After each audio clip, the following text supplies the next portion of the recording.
Hello and welcome to the Sports Blog on the Greater STL Sports Network. Robert Bolsey here with you. You can tweet me at rbolseyjr. You can tweet the Greater STL Sports Network at Greater STL SN. Hey, Mozeliak did something today. How about that? How about that whole deal? Cardinals must listen to this show or something. No, they don't listen to this show. If they listen to this show, they would take this off the air. They'd make sure I never did it again. See, I'm adjusting here. So the Cardinals made a coaching move. They made player moves.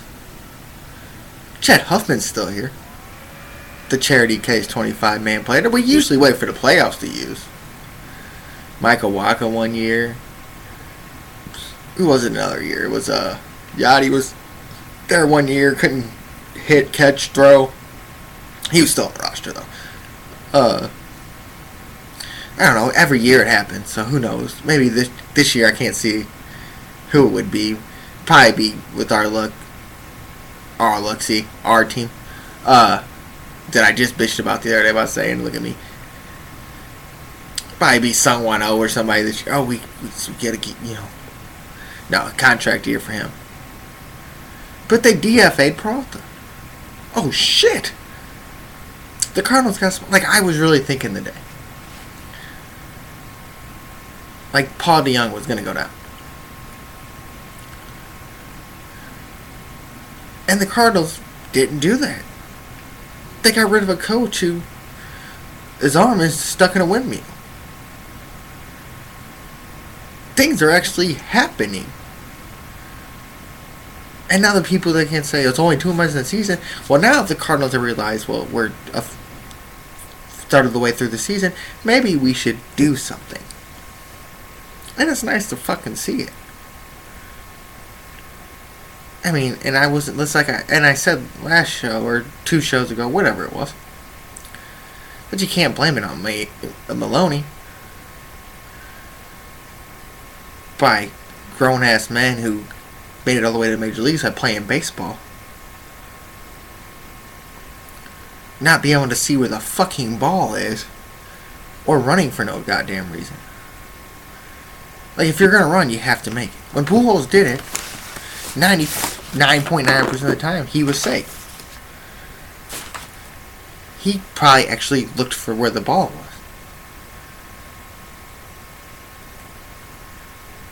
Matt Carpenter, I don't know if he, when he hits, if he can only, he's got nearsightedness, or the farsightedness. Farsightedness, nearsighted, where you can't see far away.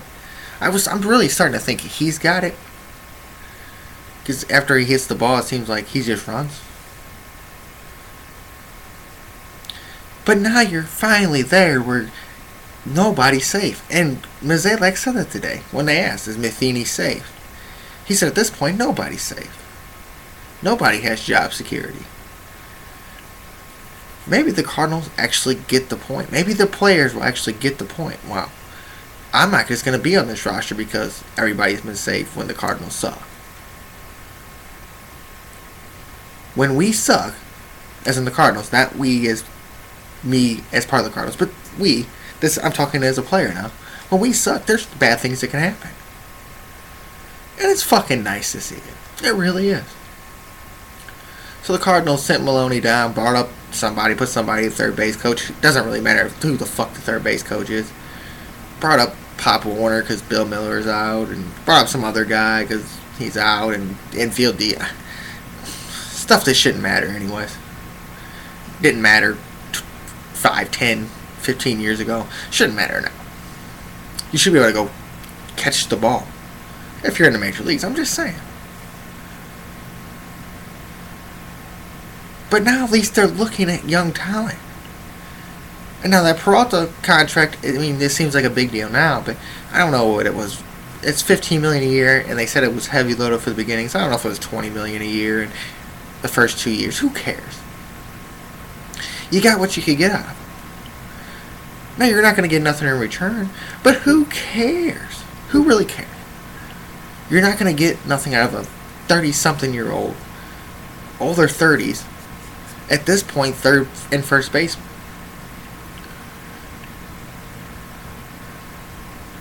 I mean, you traded Matos for nothing. You might as well get rid of Peralta. That's the point I see.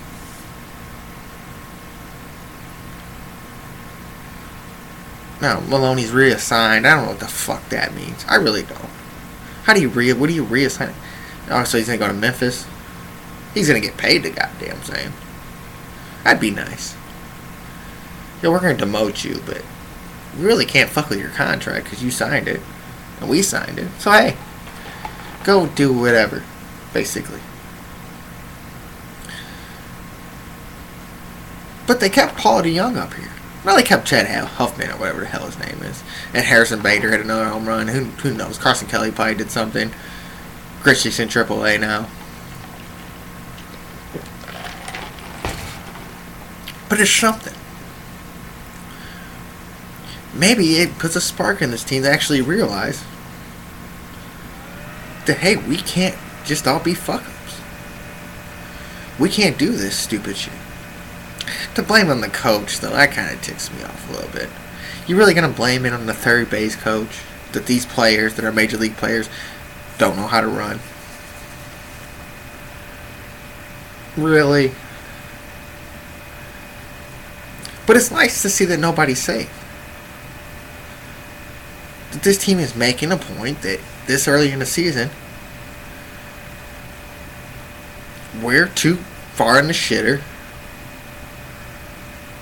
to be dealing with this shit. I kind of like it. It's kind of refreshing. It's kind of something that I got tired of talking about. I honestly was tired of talking about the Cardinals. And I was honestly tired of watching the games. And who knows what this is going to do. But you're keeping Young Town up here in DeJong.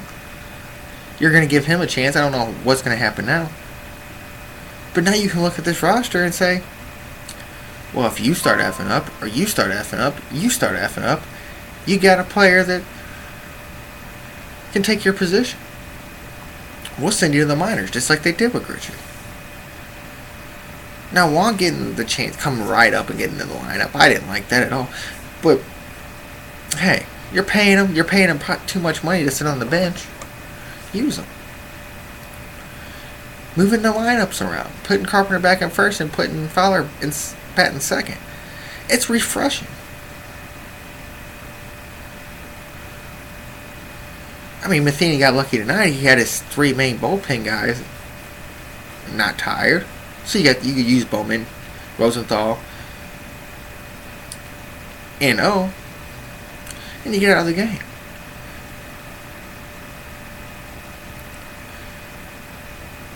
It's nice to see that they didn't go really at, like, they could have brought Richard back up just because he's starting to hit a little bit. Made him, from what I read tonight, playing good outfield and hitting in AAA. But you're keeping Pham out there, and he makes a play to save you the game tonight. Diaz comes up big, which is the first home run since May 1st. Over a month. And I don't know if it's because DeJong made an error that you called up Young yesterday, that you called up Wong so quick. I don't know. But it's actually fucking refreshing that the Cardinals, it gives you something to kind of look forward to. And who knows what's going to happen out of it. I mean, who knows how good Wong's going to hit getting brought up back so quick. Who knows how much playing time DeJong's going to get. But it's something. It's better than just having this press conference today and saying the same old narrative. Oh, we're going to play pitching and defense, and it's got to get better, and we'll find ways to make it better. Like the old Jeff Fisher saying. We'll get that fixed. Well, at least the Cardinals are making an attempt to do that. The Rams, when they were here, didn't make the fucking attempt to do it. At least the Cardinals are making an attempt to actually go out there and say, this is how it's going to be from now on. You're not playing well. You play like Broxton and Peralta. You either go to the minor leagues or you're not going to be on this team. If we don't like the fucking way you're coaching, you want your arms stuck in the windmill motion, then you're not going to coach on this team.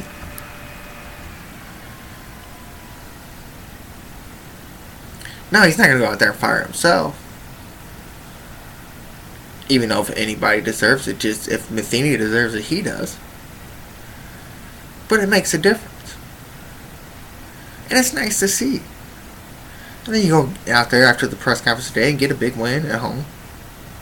In a 7-game you losing streak. You're not playing the greatest team in the world in the Phillies.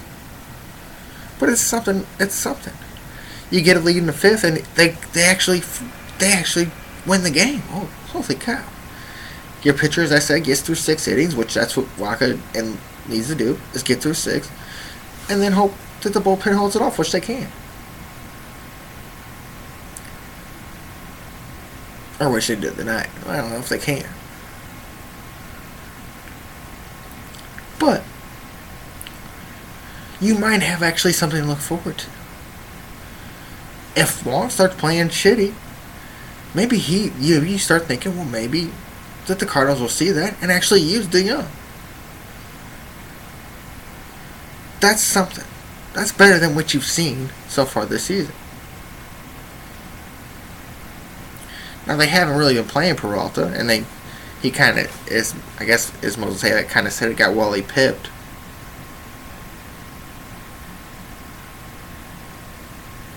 Which, by Jerko, and basically got X'd out by DeYoung now.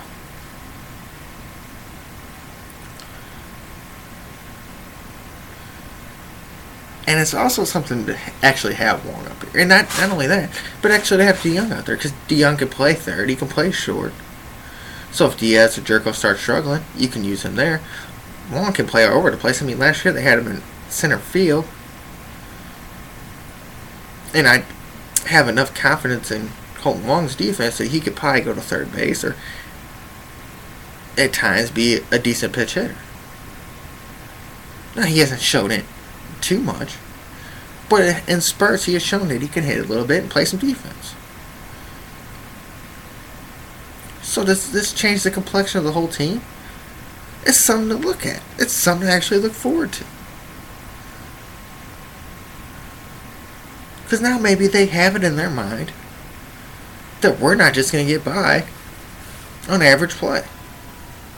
We're actually going to have to go out there and earn our spots no matter what the money we make.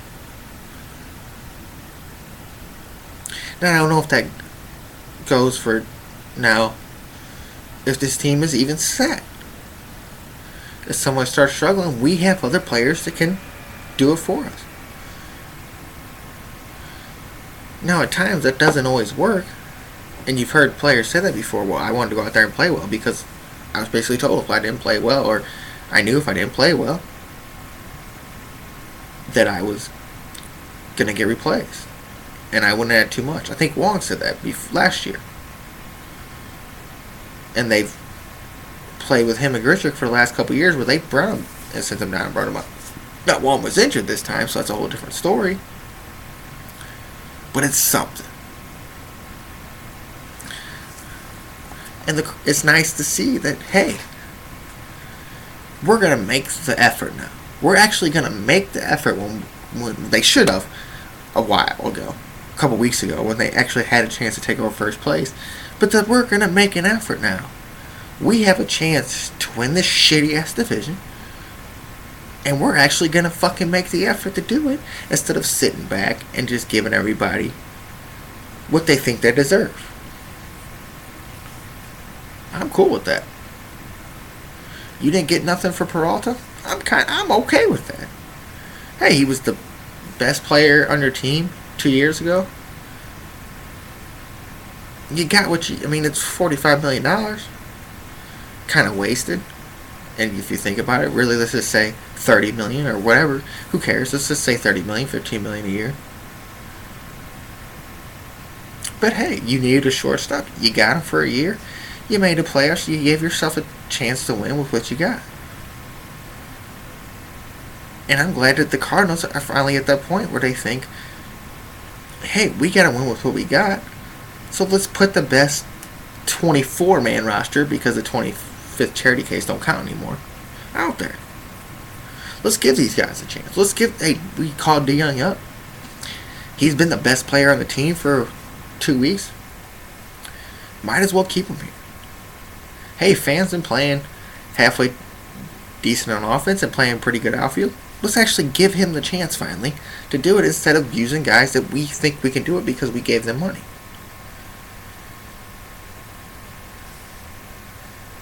I mean, I was almost at the point where I honestly thought they were going to throw Peralta on left field. They did with Adams, why not Peralta? And Peralta's played left field. I mean, the Detroit Tigers had him in left field the year he got caught doing steroids. He came back, they threw him in left field. I honestly thought the Cardinals were going to do that. And no, they said, you have no place on this roster. I know you understand you want to be this. We understand that. Hey, go do it somewhere else. Because at this point in his career, you kind of see Peralta as maybe a DH or a first baseman. Maybe he can go out there and play third. But we have people that we think better can do that. Hopefully it gives a guy like Carson Kelly a chance if the Cardinals start struggling again. If he can go play first or third. I don't understand why they try so many first basemen. And I don't Molina there. That's something that I don't get with all the money that you're spending on him now. And he's here for a few years and you got this great catching prospect. If anybody else can play first base, Holiday can play there, or Piscotty can play there, or Carpenter can play. I don't see why Yachty couldn't do it. And I don't see why Carson fucking Kelly couldn't do it. Now, they do need a backup center fielder somewhere, but like I keep saying, Piscotty's done it. Pham can do it. And maybe they just see that 25th man spot as a guy that can come in there and be a defensive replacement or pitch hit when need be. And that's fine with me as long as you got the best 24 before him. I'm cool with that. And I'm actually glad that this press conference today wasn't some lowly bullshit. It was a step up from what we're used to. And that gives you a little bit of hope for this team. Because if they came out there and they're the same fucking team, I would be talking about the most random effing shit. I would say, fuck the Cardinals. Let's talk about what we've been talking about, which is nothing. Let's talk about me working and I'm going to rub my hair the whole show because my hair is oily. And it's bothering the fuck out of me. But I don't have to talk about that. We might talk about that. Who knows? But I don't have to talk about it for the first part of the show and just get into the random crap I've been talking about because the Cardinals actually did something that interests me. Going out there and watching them play a bunch of shitty games and not doing nothing about it doesn't interest me. It doesn't. And there's no point to put it out there to talk about it. It got me to the point where I was literally gonna have to change the name of the show to something fucking else. Hookers, Liquor, and Your Baby Mama. Because I didn't want to talk fucking sports no more. I mean, the NBA doesn't interest me. NHL when the Blues are gone doesn't interest me. You want to talk about NFL players playing paintball and I don't even know what the Raiders are doing. That was what's on SportsCenter today. We could have talked about that. I don't want to. I want to do the NFL show, the football show when it comes around to it, and probably start that up when after the preseason gets going, probably a couple weeks in when players actually start playing the third, fourth week. That's when it will interest me again. That's when I'll start talking about it. But I had pretty much given up on wanting to talk about the Cardinals or even watching games. And now I'm kind of interested. And then you go out here and get a win tonight.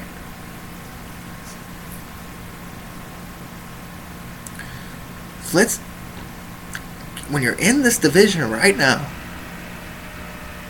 with the Cubs not playing well, with the Reds having nobody, and they swept you 4 games in a row, because you had 23 men, because you weren't using Peralta or Huffman, and who knows who's in the bullpen anymore.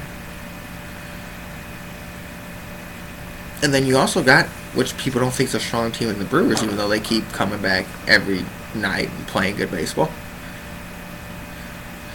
Give yourself a fucking chance to get in there, with the team you got or not. I don't want to wait to the last game of the season and just hope that we're lucky. Let's run away with it now. Let's go out there and get it now. I don't care if 80-something wins wins the division. Hey, we won a World Series on 83. I kept saying 88. I was wrong. I was 83. Kind of 3 kind of looks like an 8, dyslexia. Gets me there. But it's nice to say, hey, if we're going to give ourselves a chance, this is how we're going to do it. We're not going to do it with Peralta. We're not going to do it with Broxton. We're not going to do it with Windmill Maloney.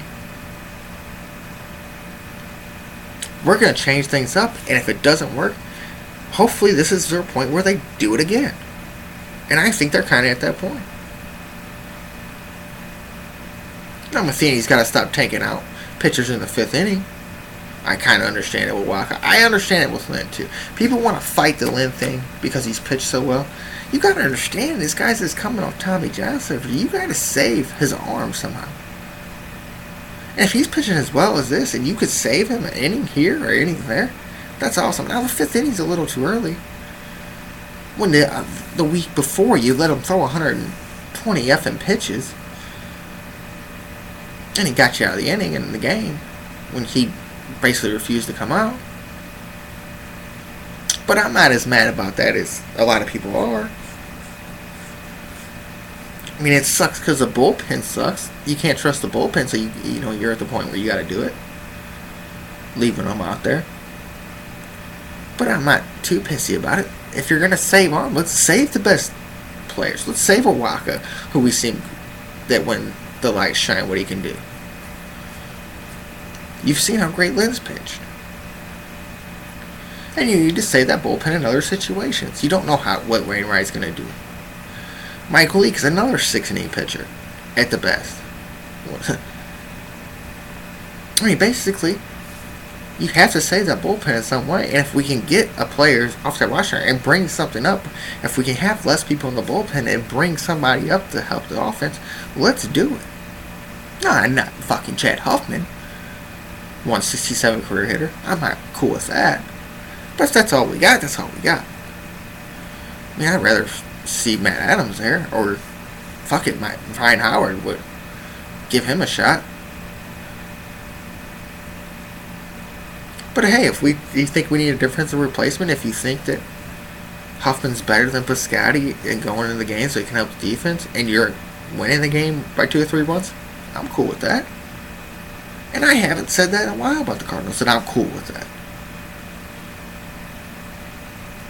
I'm not cool with Brett Cecil right now. But I'm at the point to where you gotta do what you gotta do when you pay a guy, and a guy's supposed to go out there and get left-handers out. But you have other guys. You got Seagrass. But you can't use these guys 162 games a year. So, I mean, at times I understand having the extra bullpen arm, definitely playing as many games because of all the rainouts as they were going to play 48 and 49 or 47, 48, something like that. 47 games in 48 days. So I understand the extra bullpen arm. But if you can get this bullpen set, you really don't need it. I mean, they're going to hit the All-Star break in less than a month. So, I mean, you could see that even if they get to a point to where they're trying to shave off innings, you hit the All-Star break, you don't let, if Lynn makes the All-Star team, I know a lot of players, like, hey, make an All-Star team, that's a dream country, blah, blah. Don't let them pitch in it, whether it's an inning or not. Give them, an extra few days off, reset the rotation, get you back to a point, maybe it helps the bullpen. So, it's nice to see that they're actually going to make an effort for once all season. Because it was tiring. It was really tired. It was really tired just doing this stupid shit and bitching about it I was tired of bitching.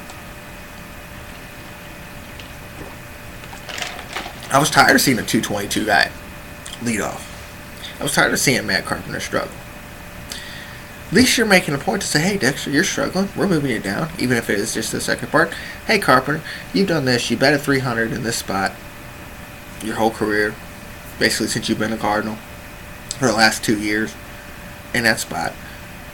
We're going to put you there. If you can't do it, I guess we're going to find another spot because you have to play Carpenter because you know what he's done.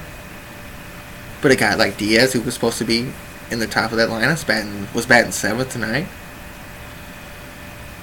It's nice to see changes to a team when you have a shot in a crappy division to win this division. I mean, because you can't just wait for the Cubs to all of a sudden get good. That's not very smart. I mean, it's time to stop waiting. And I'm saying the whole, and God willing, Mozeliak got smart. I didn't even remember he was wearing the bow tie today. I couldn't tell. I sat there and watched the Facebook Live conference, and I'm like, oh, why am I even watching this? And I watched the whole thing. I watched them answer questions. I watched the whole thing before I had to go to work. Because it was nice. It was nice, a refreshing scene. When you have a chance to do it, you might as well. And hey, if they can't, this ain't the team that they thought they were. You're finally replenished that system, even though you're going to lose a first round pick because of the hacking scandal.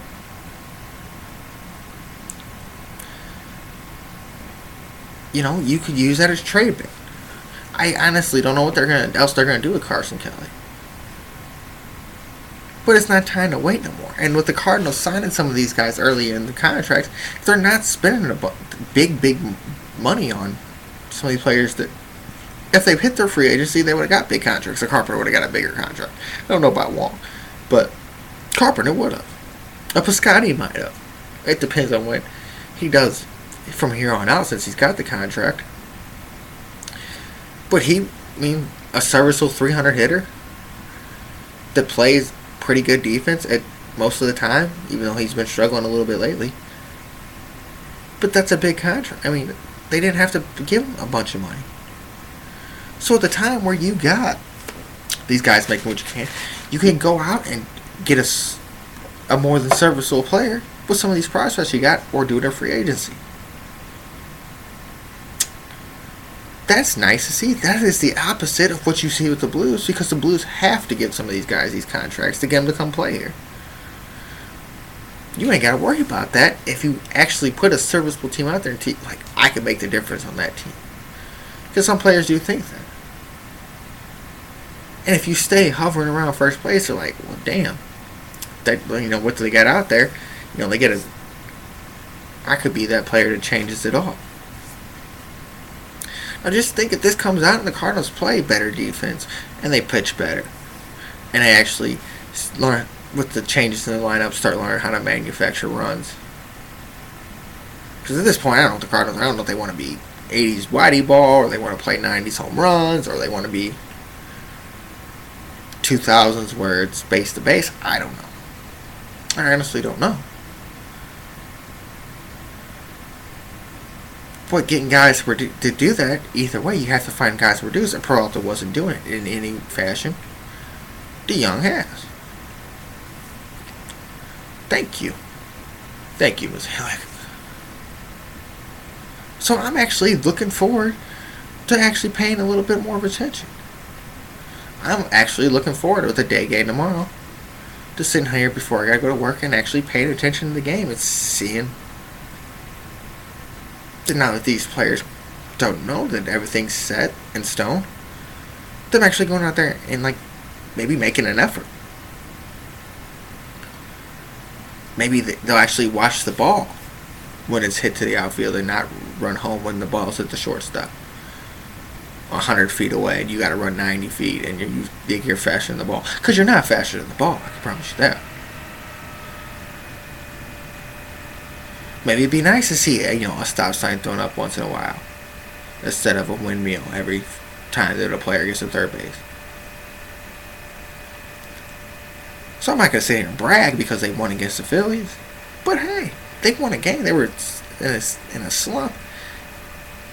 It's something. It's a small something, but it's something.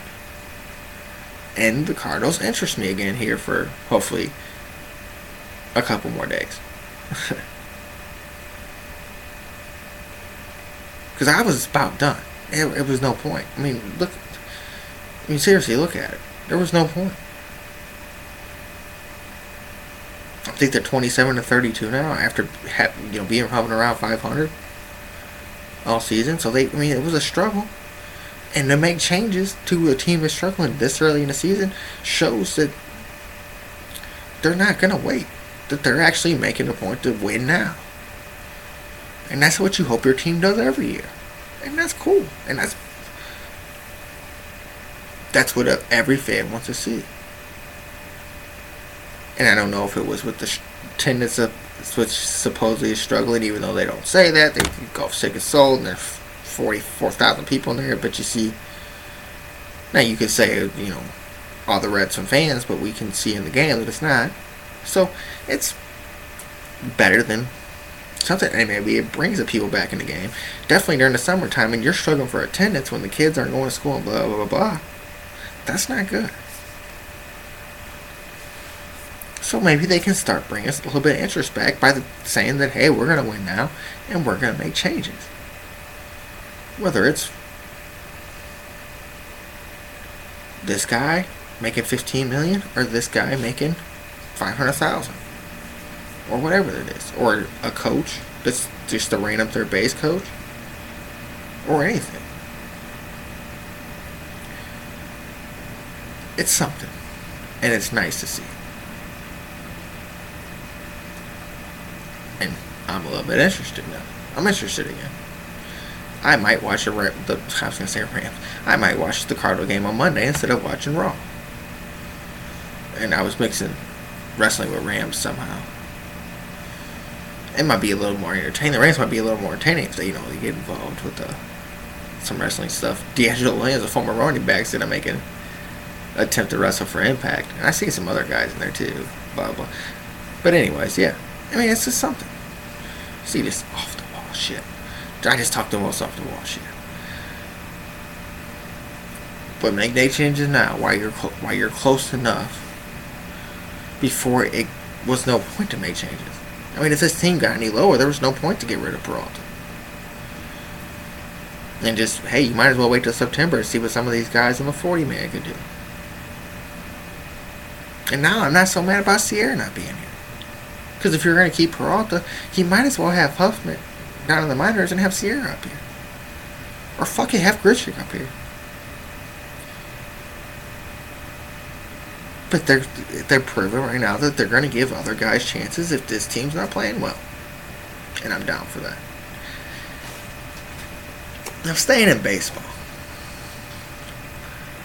This to me is not, I read stories.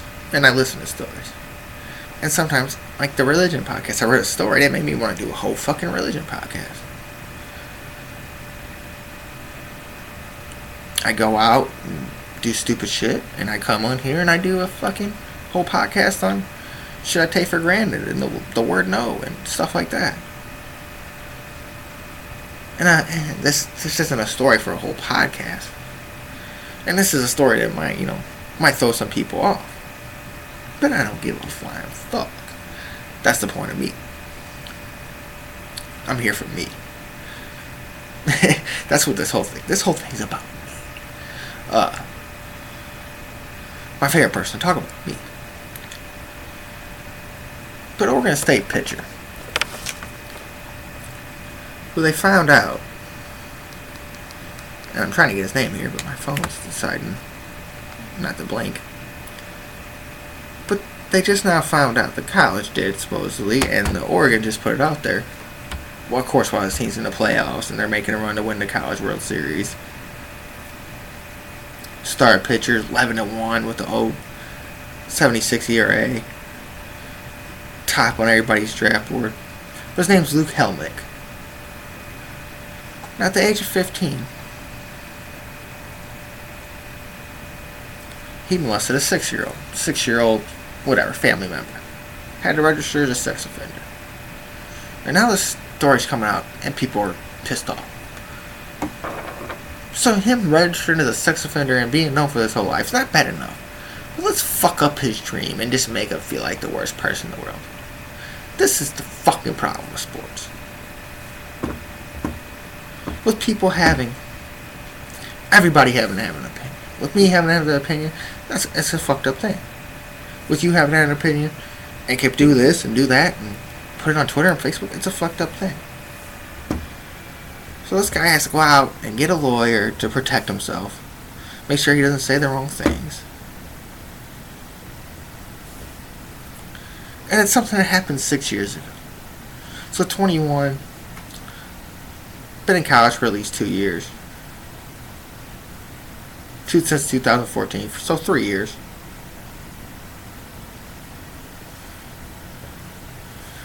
But the reason he got caught is he failed to update his registry.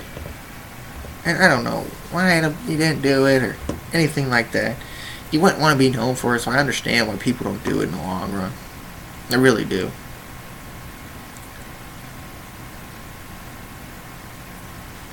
But so this kid can't have a dream because he did something when he was 15 years old, when you're not in your right state of mind, when you're going through all the emotions in the world. You're telling me when you were a teenager you didn't fuck up? No, you didn't. You might not have fucked up this bad. I didn't fuck up this bad to where I go out molesting 6-year-old family members. But he got in trouble for it.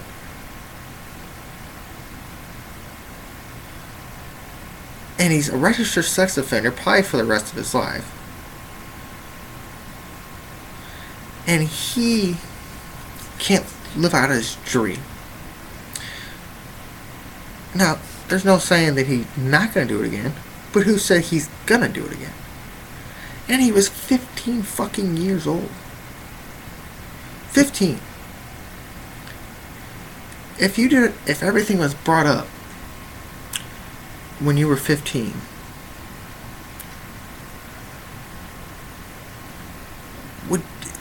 would you be a little scared? Wouldn't you be a little scared if like some of the stuff that you actually did when you were 15 was brought up and was put into your everyday life and you couldn't do anything? You couldn't do anything. Zero. You couldn't live out your dreams. Listen, that's basically what they're telling this kid. You can't do this because you did something when you were 15. And you're registered as a sex offender your whole life. I mean, does that make any fucking sense at all? I mean, tell me where that makes sense at.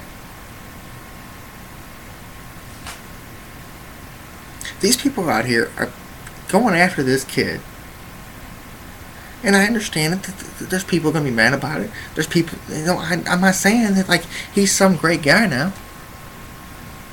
But you don't give people chances. You just automatically, his chances are automatically gone.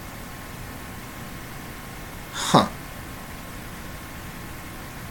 So, I can go out and do something so effed up right now. And I can't live out what I want to do. Like, even though I'm going to get in trouble for it. And it's going to live with me for the rest of my life. If you did it. These are people like actually think like they're some kind of like godlike fucking creatures that haven't done nothing wrong.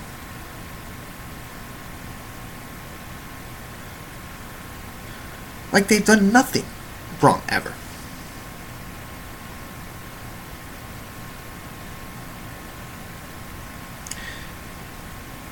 And now, all of a sudden,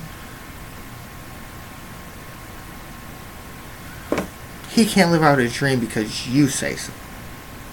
Because there's going to be backlash now. Oregon State doesn't want the guy to pitch. Because of somebody like your next door neighbor or somebody like that doesn't have nothing to say and is pissed off because he's sitting at home jerking it off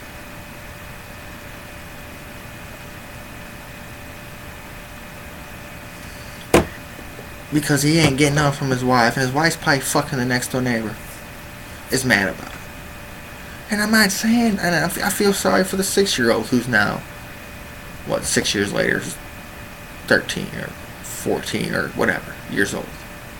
And it has to live with this the rest of their life also. But I'm not saying for her to give over it.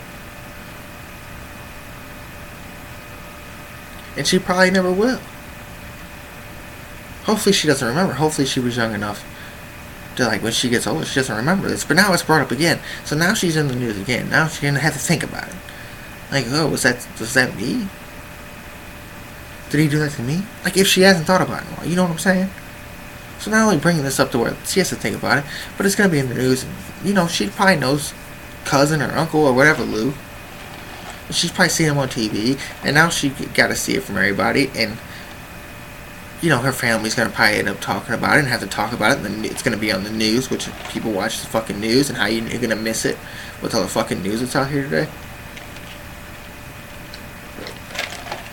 Hey, let prisoners and sex offenders go outside and go work and be around people. Because when you're working, you have to be around people. So am I scared that this guy that gets out of jail for robbery or whatever, stealing, is going to steal from me? He can't change? Am I really scared that this 21-year-old baseball player who's 15 at the time, that was going through puberty and all that, and a whole bunch of different fucking crap that you go through when you're 15, is going to go molest my 6-year-old daughter? 7-year-old daughter? My actual age of my daughter? I'm not too fucking worried about it, to be honest with you. Because you people can fucking change. And then to bring this to back up to where this girl has to remember it. Now he has to remember it. Like he don't remember it. And like he didn't do enough work. He didn't go through counseling and stuff like that. Like he gets nothing. He can't benefit from nothing anymore. For the rest of his life, he has to be reminded about it. He's going to have to get on this list where people can look it up. And it's going to say, registered sex offender Luke Helmet. So he's going to know for the rest of his life. But he can't be a different person. He has to be this sexual predator. I mean, there's talks of them people that were on To Catch a Predator got away with it because of it being on TV and this and that and blah blah blah and it being fake and all that. There's people that got away with that shit. There's people on the streets that are sexual predators right now that get away with it every day. So you're telling me this kid can't go out there, and I keep saying kid, and he's 9 years younger than me. But, you know, you're, whatever. This baseball player who's going out there and could be a first round pick now is going to lose everything because some fucking newspaper writer somehow probably got tipped off by some fucking loser who's mad about life, and he doesn't deserve, this kid doesn't deserve anything. But this fucking loser is sitting there looking it up, trying to find every little single thing about a 21-year-old. That's kind of weird, ain't it? Probably just as weird as the 15-year-old molesting a 6-year-old.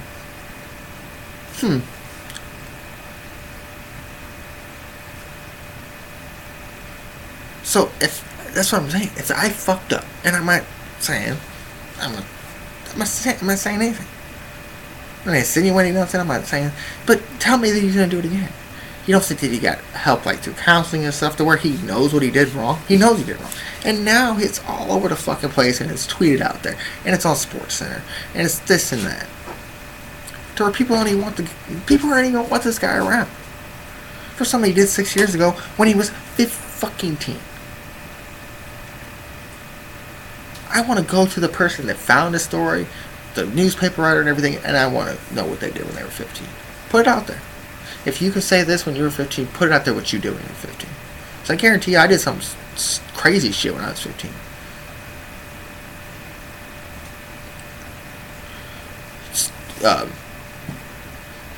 You know, stealing from the store, right? Whether it's gum or anything like that. You know, just something little. So am I going to come around here and steal from you when I did something when I was 15? No. Because I grew out of it. Because I was going through enough shit. I was going, you know, you're going nuts. There's things that happen. You're into anything and everything. And these people don't fucking let shit go, but you can see that he's fucking on the list for being a sexual predator. He knows it. That 6-year-old. So let's just bring this story. Let's fuck up this 13-year-old girl's head who's going through the same shit he was. Let's fuck up her head even more. And let's go out here and steal this guy's life. For a fucking newspaper story. That's why I fucking hate the newspaper writers. They're cocky, pussy son of a bitches. Most of them. Couldn't do nothing about it. Can't do nothing in life but write for the fucking paper. My opinion is so much better than yours because my parents paid for my college. Or I'm paying for my college. Well, that's great that you decided to be a fucking loser and write for a dying business. Good for you. Good for fucking you. Guess what? Now the people that are doing the same thing I'm doing are making more fucking money than you because you're a piece of shit loser bringing up stories, and this is how you're going to get your big break. Writing for the Oregon Times or whatever the fuck. And I'm not saying they all are. Some of the newspaper writers I like. But to come find this story is this pussy bullshit. I want to see this newspaper writer. I didn't look up his name. And I want fucking Luke Helmet to go whoop his ass. Because this 13-year-old girl is going to get found out. Because now everybody's going to be searching. I'm telling you, there's going to be kids. Well, 13. You're getting into high school. So let's just say next year she'll be in high school. So, because there's going to be 18-year-old kids that watch SportsCenter. Going to look this up. And then look up his fucking family registry. Going to end up finding, because that's what people do. I've read in the weird news stories before. Where people get the littlest bit of information and will find the house, the address, all about their life. They'll do it. Because they have nothing else to do. I have something better to do. But they'll go on Ancestry.com or whatever it is. Or they'll find it. They'll pay the 99 cents that you can pay to find anything out about anybody.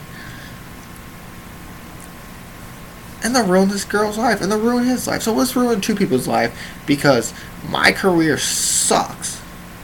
And I'm losing as much as I can. And I feel them. Because I got into a dying business where you're getting offered the same amount you get offered at restaurants. So I feel them. I understand it totally. There's no way. I don't know. I could find something out. And I could go research some things and probably come up with something new in my business to get away with shit and get paid for it. I'm too lazy to do that. And this is just a lazy ass story. Instead of trying to write like some halfway decent story or finding out information, finding actually going and being a journalist, I'd be a piece of shit instead. A loser piece of shit at that has to go dig up stories on a 13-year-old and 21-year-old when I'm 50 or 30 or, I'm older than this kid and I'm going to fuck up his career because my career sucks. And I'm going to fuck up this girl's life when she's getting ready to go to high school and going through all the emotions and shit of that. Not just going to high school where it's kill or be killed basically. And I'm not, that sense, but you go to high school and there's going to be people that make fun of you. There's going to be people that, your best friends. It's a process that you're going to go through. And now you're going to make this girl never live this down. Because you got the fucking weirdos out here that are probably 10 times weirder than this 20-year-old kid that do this kind of shit. And now this newspaper put it out there. Now the people that read the newspaper and it's online or tweet it out and blah, blah, blah. Now and it's on SportsCenter. And they're going to end up finding this fucking kid or finding somebody in the family and probably harass the whole fucking family till they find out which fucking kid it is. I would literally sue this. If I was the parents of this 13, I would sue the newspaper. As soon as somebody found out anything about my family, I would sue him. Let's see if he writes the fucking story again. If I'm Luke Helmet, who's gonna probably lose out on all kinds of money, probably never gonna hear about this kid again. You're gonna hear about it get drafted, the blah blah, the New York Yankees or whatever drafted Luke Helmet in the 55th round of the MLB draft, and he's probably never gonna get a chance because he's a fucking sex offender. But the guys that can use steroids and they're murderers and drunk drivers and all that, go ahead. Get in a drunk driving accident, kill somebody, go ahead and play sports. You know, do something to make yourself better. Get suspended 50 games. Come back and make millions of dollars. But this 21-year-old kid who's probably trying to forget about his past and trying to do something different and went through all this already and is a registered sex offender, we can't fuck with that motherfucker. Get the fuck out of here. That's the kind of shit that pisses me off. And I understand, I say this every show almost. It's a dog-eat-dog world. But come on. Really? It's just lazy fucking political journalism. It's lazy.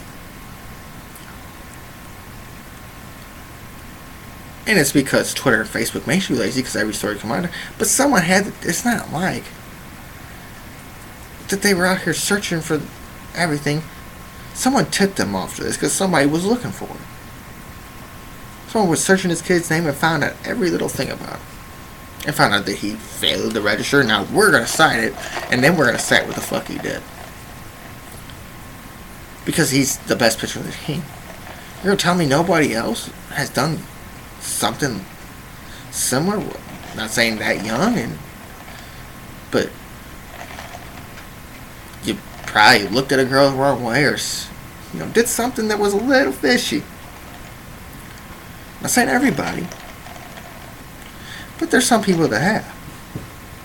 And when you're 15, you've probably done a lot of fishier shit.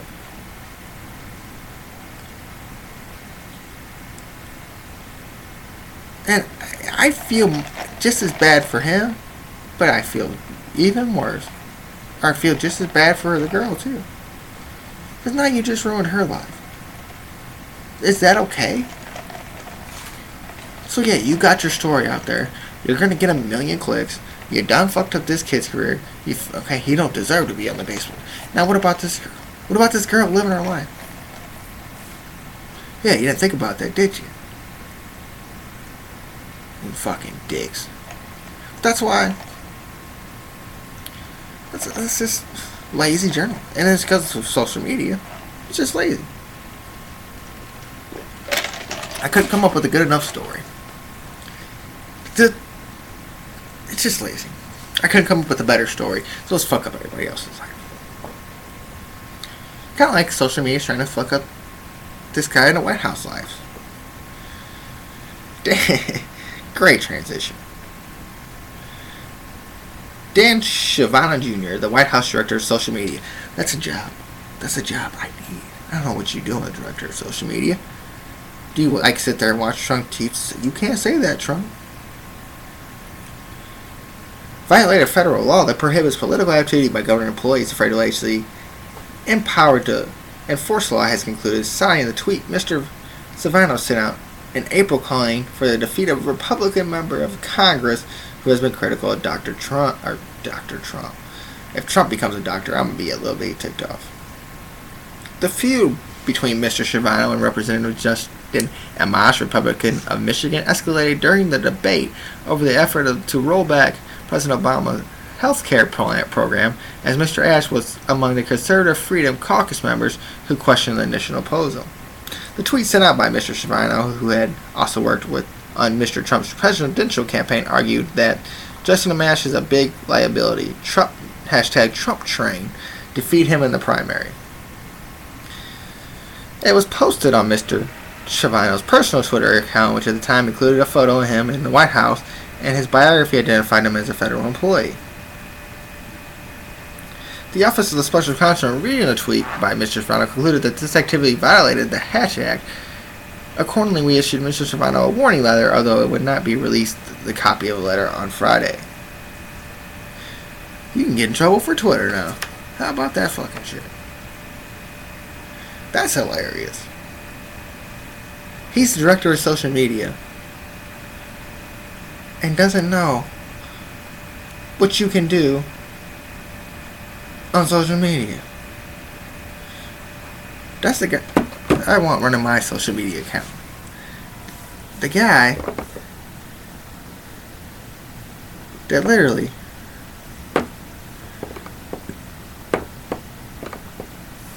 is on social media,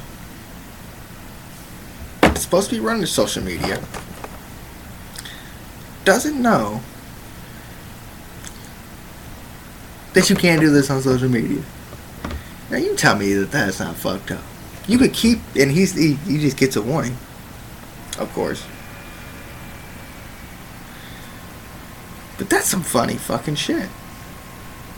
And of course, somebody in this fucking campaign, they can't just do something right. Like, that doesn't make any sense to me.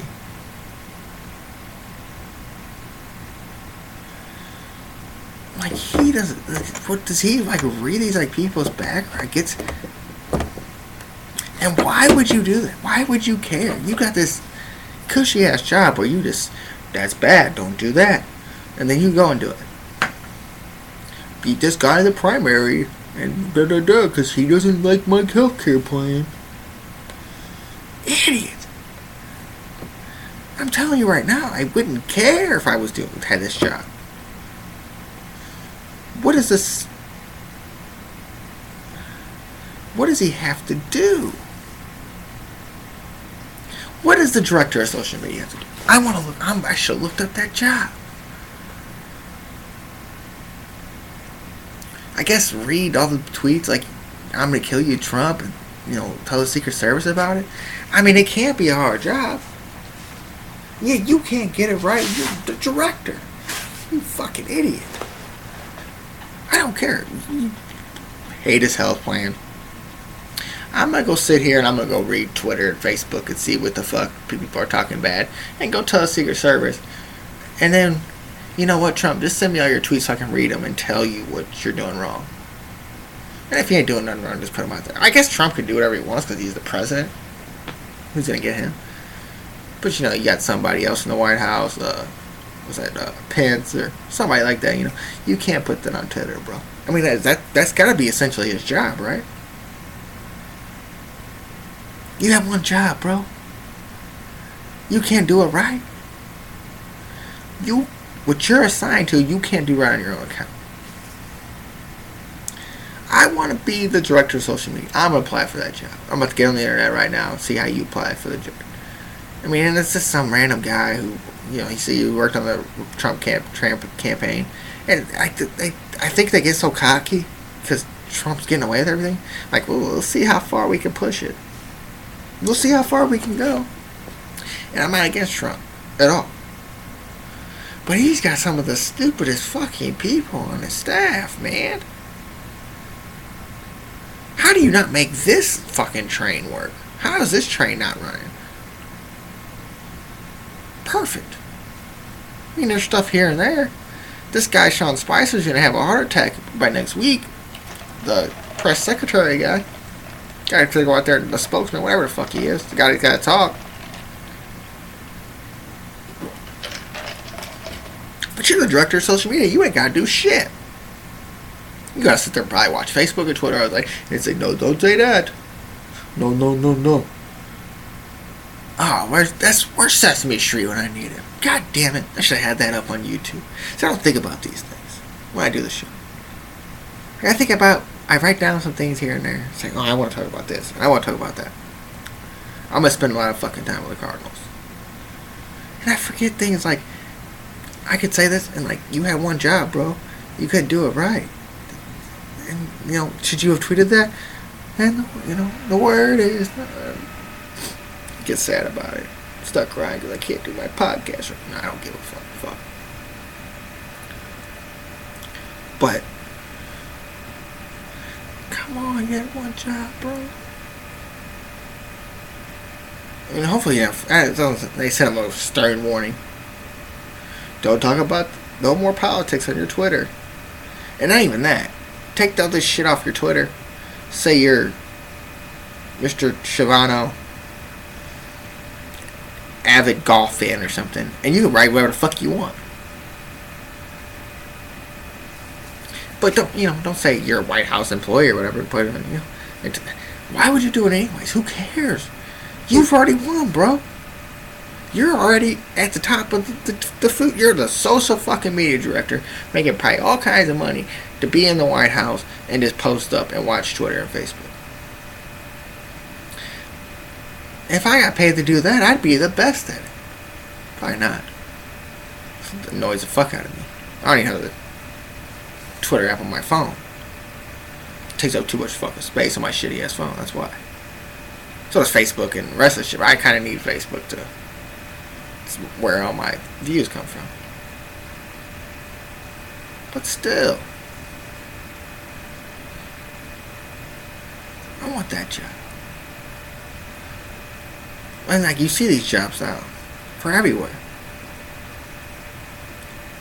Like, this person got hired as Director of Public Relations and Social Media Relations. Oh. Why do I not see these jobs on Indeed.com? Probably because I'm not looking at the right places. But, heck yeah, that's their job. To tweet out stuff. To tweet out stuff that's actually, halfway decent, makes your company look good.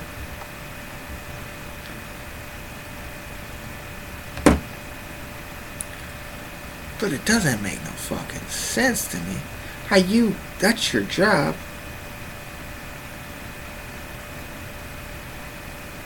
And yet, you can't do that right. You can't do it on your own account. And I guess they really. I totally agree that they can't. Know every law. I've said this before about the Obamacare and then the Trump care and basically essentially anything. They're not really reading the whole plan. They're reading the bullet points. And some people that do read all this shit gotta have no life. Or not just no life, but there's people out there that will read all this shit. But you can't know every fucking rule of the White House. That's probably why I got a warning, because it's just some random fucking thing. You can't do this. You can't do that. You can't do this. You can't do that. The hash law or harsh law, whatever the fucking law is. I don't need to read that. Don't tweet out politics. Okay. Let's go beat this guy in the primary. Oh. No. Funny stuff, though. Funny. Just funny stuff. The stuff you see about... The stuff that happens in this campaign that you never heard before. Just hilarious. And I'm not against Trump. I'm actually for Trump. I'd rather have a guy that's not killing people in the White House and hiding shit. Rather than have that person in the White House. I'd rather have a guy that just wants to have fun and doesn't know what the fuck he's doing. And ride on the fly. Kind of like me. Go with the flow. Let's figure it out. Did you see that Joey fucking Seinfeld got some backlash for not hugging Kesha? No. I couldn't remember who Kesha was either. So I'll give Joey Seinfeld that. But then I looked up some pictures of Kesha. I think I would hug Kesha. And he probably thought it was he was in the middle of the interview and probably thought it was some crazy fan coming up to him trying to get a hug. Even though they watch that shit with celebrities now and just about everywhere. Because of terrorist threats, they're happening every fucking day now. Which is just nutballish. Definitely over there across the seas. I don't know how that happens so much over there. It's the most random stuff that happens here. You see a kid in a newspaper. Maybe 6 months later that stuff gets caught on to. And just craziness. But he got backlash for it. Why wouldn't he hug Kesha? Who fucking cares? Said he didn't know who Kesha was. I could tell you a Kesha song. I don't listen to music too often. Now, if you play me the song and said this is a Kesha song, I'd probably know the song. I know she came out with some recent music recently. Not recently, but sooner or later she did. So I understand it. But who gives you backlash for not knowing somebody? Do you think Jerry Springer sitting there listening to Kesha? I don't know what kind of music he listens to, but I'm guaranteeing you he doesn't listen to fucking Kesha. And he probably sits there and probably tries to watch as much stand-up, and gets these comedians on the show. He probably has a lot of shit to do than knowing who the fuck Kesha is. But I think I'm hugging Kesha. Kesha tried to come hug me. Hey, I see some pictures today. I was like, that's fucking Kesha? Okay, you hear stories every now and then. I can't name none, but I know I've heard some crazy fucking stories about Kesha. So you think it's one of these nutty looking crazy bitches, but no. Nah, bro. Kesha's top notch. And, you know, if I'm a famous person, you know, maybe he did it because, you know, he's trying to work out someone on the side, you know. He's on TV doing an interview, you know. Yeah, Kesha and, on TV and his wife's gonna see it, you know. But now, you know, he's in the media and blah, blah, blah, and everybody's hearing about it. And like, I'm sorry, Kesha, I didn't know who you were. Let's go out to eat. Let's get something on the side going, you know. You know, just shh. You know, we can still just act like I don't know who you are. That always works. You know, let's get us some emails going or something. I don't know how do celebrities hide that kind of stuff. Like, it's pretty easy for a normal person to hide, like, stuff that happens on your Facebook or your email and stuff. Like, how would celebrities, like, hide that? Like, definitely with all the hackers and shit. Like, you can make fake emails, but in the long run, it would somehow trace back to you. And, I mean, definitely if you're a celebrity. Yeah. Oh. See what work does. It's gotta be something, but you know, they do use every now and then you do see side relationships, and like Alex Rodriguez is going through with his chick, some chick he used to date starting to send messages that over Facebook or something like that he was sending to some girl while he was going out with J-Lo. But I mean, if they could get away with it, can you show me so I can, you know, maybe get away with it better than I have? I'm a little too obvious with what I do. Like, I'm only obvious because I want to be. Because I don't give a fuck, as I said already during the show.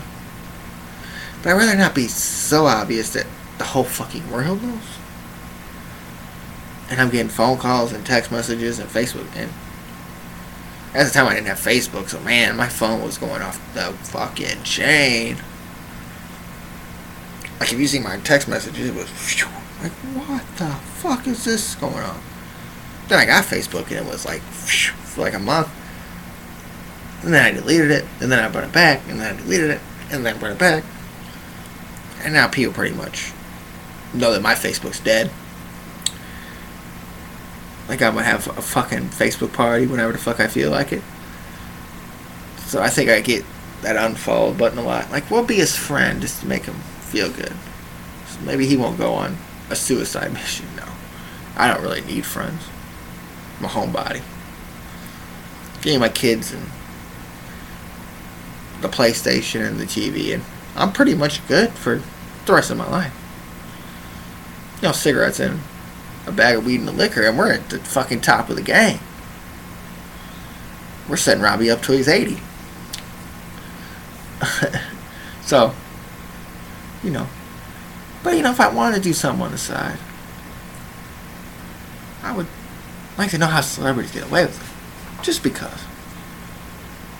I guess it's just setting up fake accounts and just, like, making it the, like, least obvious thing in the world. I'm just coming up with some random fucking name. And not letting, you know, and not making any reference or anything like that to it. Which would be fun. Kinda, you know, I don't need that no more of that shit in my life, so I'm getting too old for that shit. But if I was a celebrity, it'd be fun. Now, I seen something. Now, I followed these people on Twitter. Not everybody in this situation, but I follow things on Twitter that, like, sometimes people just tweet way fucking too much.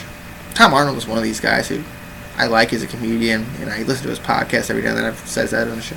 He might tweet just a little too much. And sometimes I block these people. Like, some of the comedians just, I mean, will do it all day long, and they'll tweet the most dumbest random shit that's not fucking funny, and I get tired of it, and I block them. I don't go on many Twitter rants, so I'm probably good with most of my friends on Twitter. Even though, can you like unfollow somebody on Twitter and still be their friend? I guess you just block them, and it still says they're your friend. I don't know how all that works. I don't really know how the fucking Facebook thing works. I know that there's a follow button there. I know that you click on friends. Like, I'm on the thing with my, somehow, like everything my mom does goes to my fucking Facebook. I get notifications 24/7. It's ridiculous. Stay off Facebook, Mom. But anyways, did catch my eye something he was tweeting about tonight. Now he's tweeting about a boxing match. And you see the replies on it. This would be fun. Blah blah. Do it for charity. And the funny thing is, like, he said, "Hey, I challenge you first. Well, don't start talking shit now." But he's talking with some talk show, Alex Wars, fucking nutball, of course. But this guy's talking about getting in a boxing match with. So he wants to box Tom Arnold and Alec Baldwin. And you know how he tweets out, this fucking stupid motherfucker who's just totally fucking weirdo. When you co-host with Alex Jones or do a show, like Alex Jones, one of the craziest fucking weirdos in the world, he makes good points every now and then. Give him that. I mean, some of these crazy, dumb, stupid motherfuckers do make good points every now and then. But I'm not going to sit there and listen to your show when you just want to rant and wave and be a fucking idiot the whole fucking show. And think it's is this another thing? You think you're smarter than everybody because you found out one good thing, or you got enough followers because people are dumb enough to fucking listen to this shit 24/7.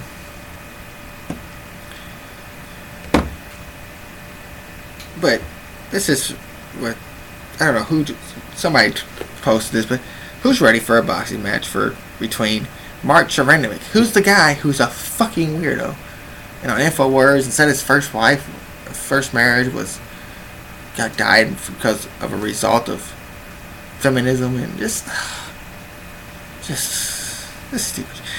It's because your bitch won't give you no fucking pussy because you're a fucking nutball. But who's wrestling for a boxing match between Mark Chervenovich, Tom Arnold, and Alec Baldwin? Raise his hand. First, the insults. Then this is to the Mark Chervenovich guy. 58,000 tweets when you have time to jerk off. And this is from ABF Foundation, which is, I guess, the Alec Baldwin Foundation. Alec Baldwin, who abuses women, tweeted at me, then hid behind a block. I guess he blocked him. And then someone tweeted at Tom Arnold, who is a little bit off the Trump train, I would say. And some of these people, he has good points about the healthcare thing, and just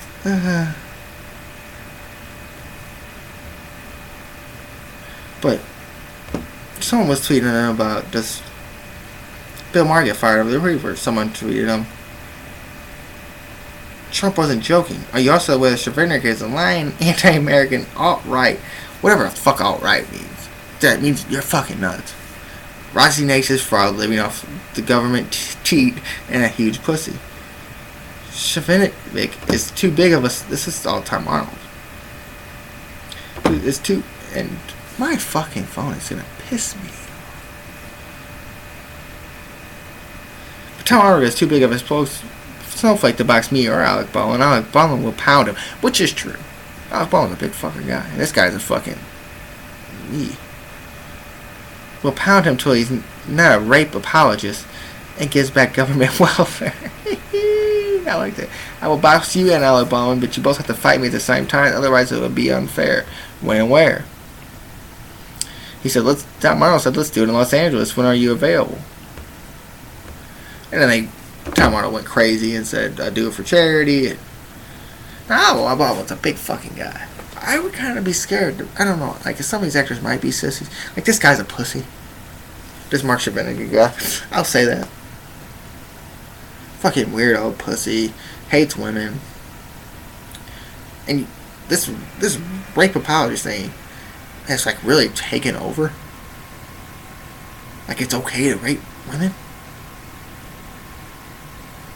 Like, some of these people will literally say, like, you should be happy someone might have sex with you. You fucking loser piece of shit. You're just like the fucking journalist who has to bring up sexual molestation charges on a 21-year-old kid trying to live his dream. Fucking loser pieces of shit.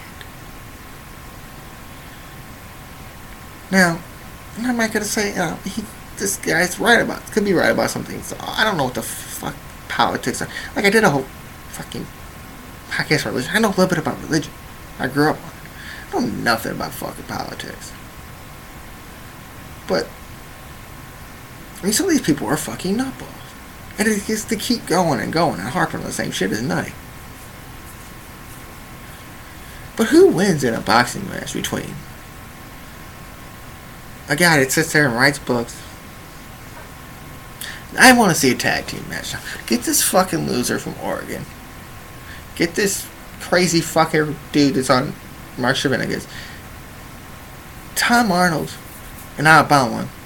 Let's get this a tag team match. Let's put this on Impact Wrestling, because WWE might do it, forgive me, but Impact Wrestling has nothing better to do. Find them on TV. I find them because I'm a lazy and will fucking watch wrestling over wherever else is on. Well, there's nothing else on that it interests me too much. But I like to see what's going on. You know, I listen to a couple wrestling podcasts. I like to see what the fuck they're talking about. But let's make it fun. Get a tag team match going. I want to see this like in a street brawl fight, though. Like, I might be scared of a little bit of Alabama, though. I mean, Tom Arnold's not a little guy either.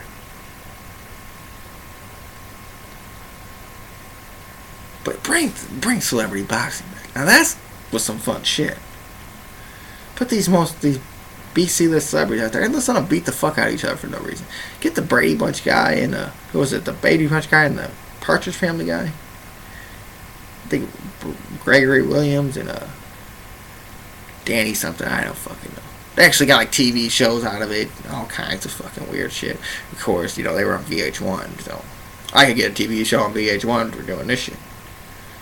And make it fucking fun. Do it for, if you're doing it for charity, might as well throw it on TV. And throw it on something, you know.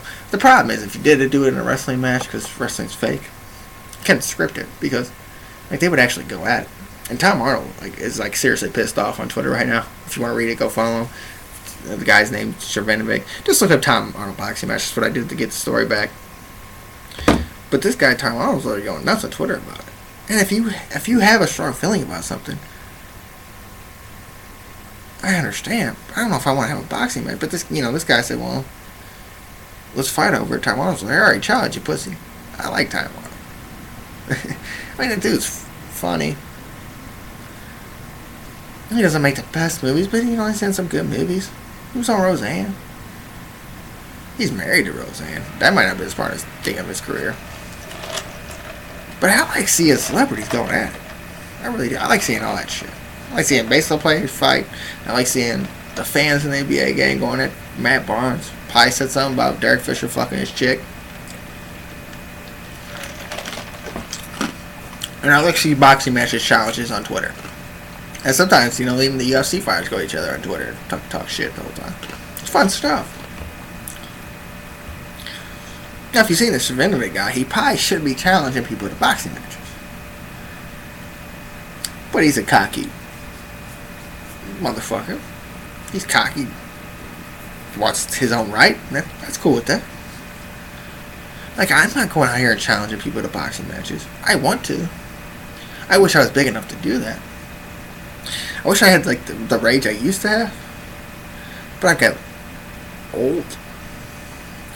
And I have better things to do, like sit on my ass and watch Family Guy.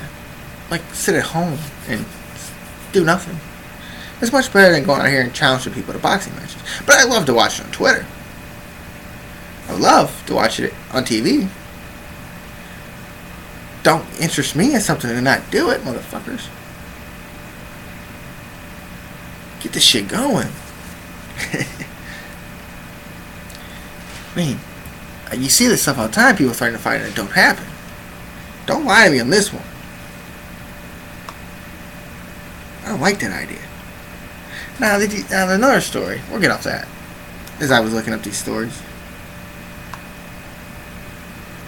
they're coming back with Sega Genesis. I might have to go buy it. No, the last one I seen when the store was like $50. I got the place, but don't let me go find a place that sells Genesis. I might have to go buy this Sega. And they have wireless controllers now. Oh shit! I might have a fucking party. And like people are actually like into this stuff. Like, I'm a retro gamer. Fuck you. Sega Genesis was around when I was growing up. It was the coolest fucking shit at the fucking time.